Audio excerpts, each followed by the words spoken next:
Hi everyone and welcome to Geisha TV. Today's guest is British actor, mixed martial arts athlete, and the star of Cagefighter, Worlds Collide, a feature film about the world of mixed martial arts. Please help us welcome Alex Montagnani. The Legends Cage is reserved for the very best fighters on the planet, and Rhys Gibbons is the best of the best. The five-time champion has faced all challenges and cleared out his division. But his sixth title defense presents a new challenge. Wrestling champion, Randy Stone. For a world champion, I don't think he's ever been hit by a guy like me. It's gonna be like getting hit by a truck. Randy as an opponent, he's a clown. Randy is the most divisive figure to ever step foot in the Legends Cage, splitting the world of MMA and professional wrestling right down the middle. Live from London, England! Are you ready for a new legend? All eyes will be on this fight, and one thing is for sure, the world of professional wrestling and the world of MMA will collide.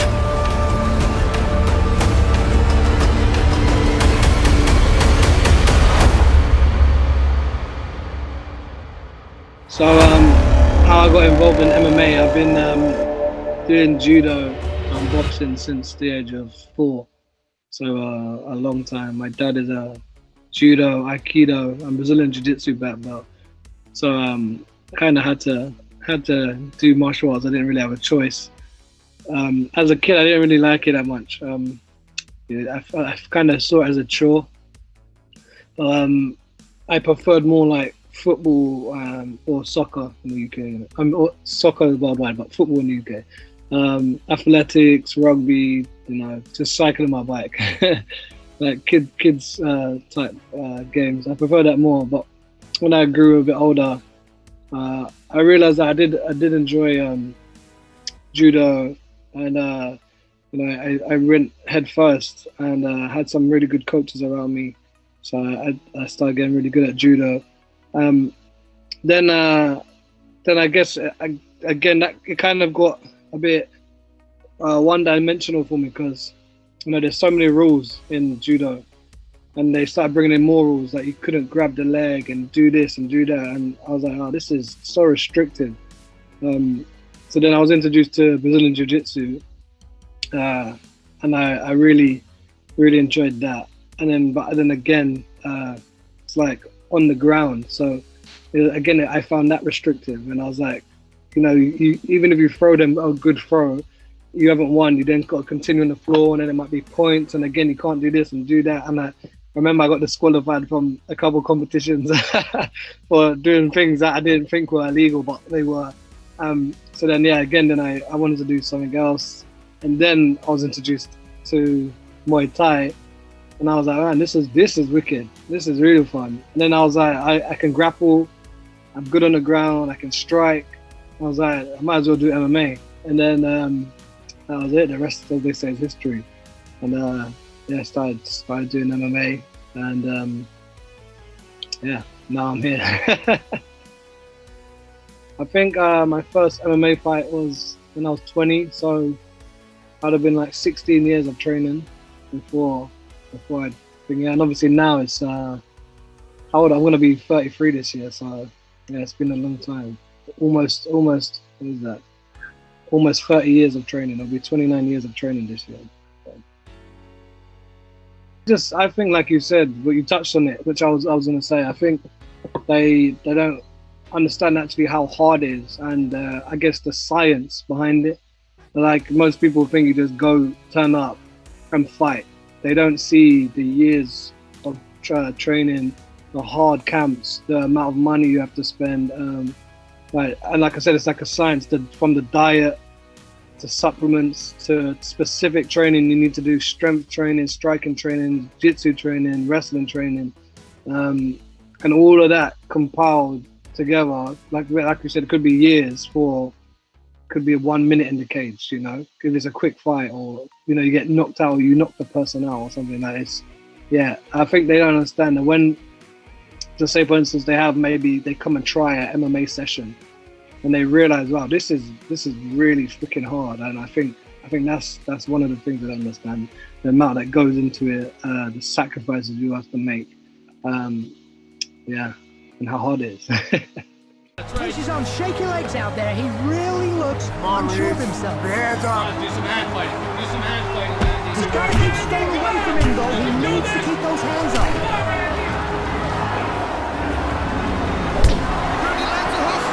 Finish it. The first lockdown in the UK, I think this is our second lockdown. For the first one, I was fine. I was still training. I had motivation. I was going on runs. I was doing shadow boxing. I was getting people over to do pad work with me. So I was okay. I was actually keeping fit. And then the second lockdown, it just all went out the window. And it was hard to kind of motivate myself, especially not knowing when the shows are going to be back on, when I'll be fighting. Not being able to get into an actual gym and hit the bag or move around, that was tough. But now we're easing out of lockdown, and we're able to get, pro athletes are able to get back into gyms and stuff like that. Pro athletes actually have always been allowed to go into gyms, but my gym was shut off for a while because of everything that's been happening. So it's been tough, but now it's easing out. I got my motivation back only last week, and I did some hard sparring, some weight sessions, and my body only recovered yesterday. I felt like death over the weekend, but it feels great to be back, and I'm excited to see once this lockdown's over, all the fights that are about to take place. I've been talking to my promoter, the guy who runs Contenders, and hopefully in the next few months. But there are still some shows going on in the UK, but they're behind closed doors, and they're only online. So but I want to fight in front of a crowd. I think that's what I'm looking forward to, getting out there. And I haven't fought for coming up to like 2.5 years now. So I really need to get out there and showcase what I can do, because my last performance wasn't great. So I got something to prove to the fans. And Rhys Gibbons is the best of the best. The 5-time champion has faced all challenges and cleared out his division. Now, with all his endorsement deals and new movie deals, Rhys Gibbons is on top of the world.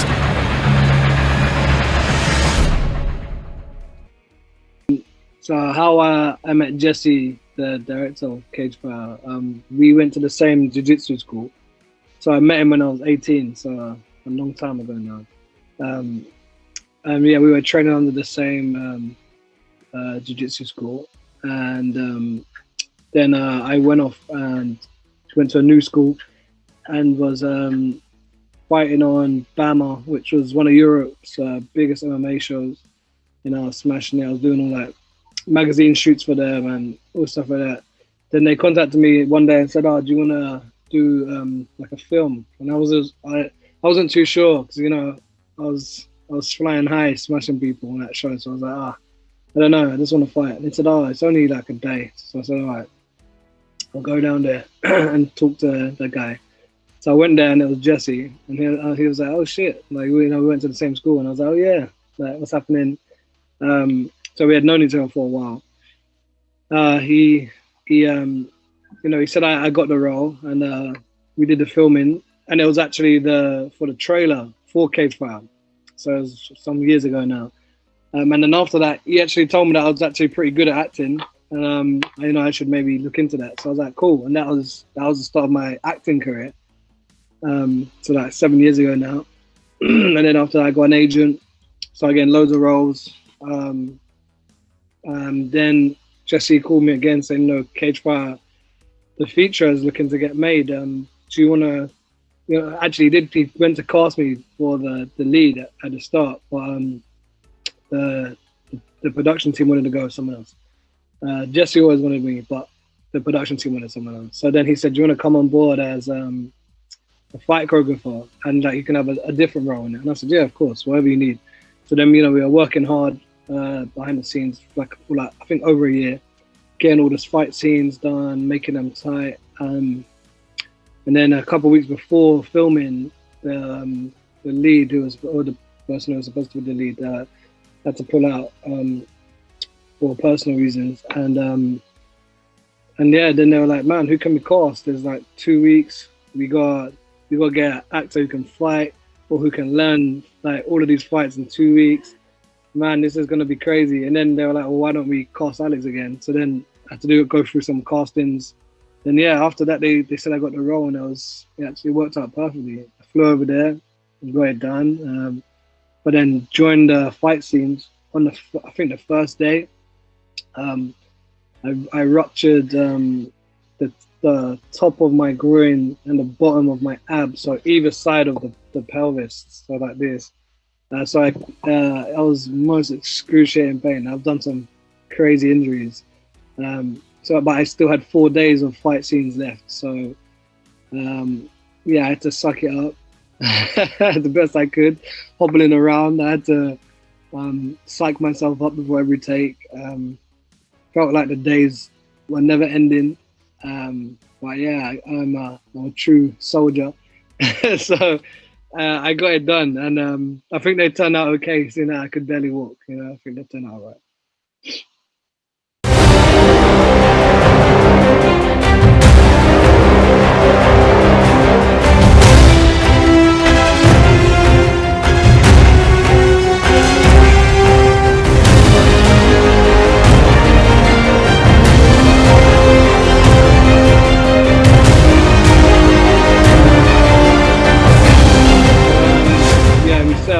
Me and my partner Aisha, we set up a production company called Beastie Films Limited.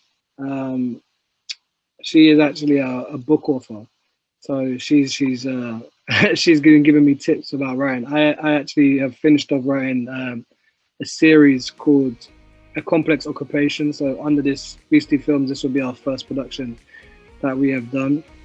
Yeah, we're in the final stages of pre-production. It's going really well, and yeah, it's really exciting, man. I'm very lucky to have Ice there, I guess, guiding me, proofreading my scripts, telling me if they're rubbish or not. But so far they've been good. Everyone likes them, so hopefully this year you guys will get to see A Complex Occupation on a screen in front of you. Thank you so much for watching. We hope you consider subscribing to our YouTube channel and to following Gisha and Gisha TV on your preferred social media platform. You will find the links down below.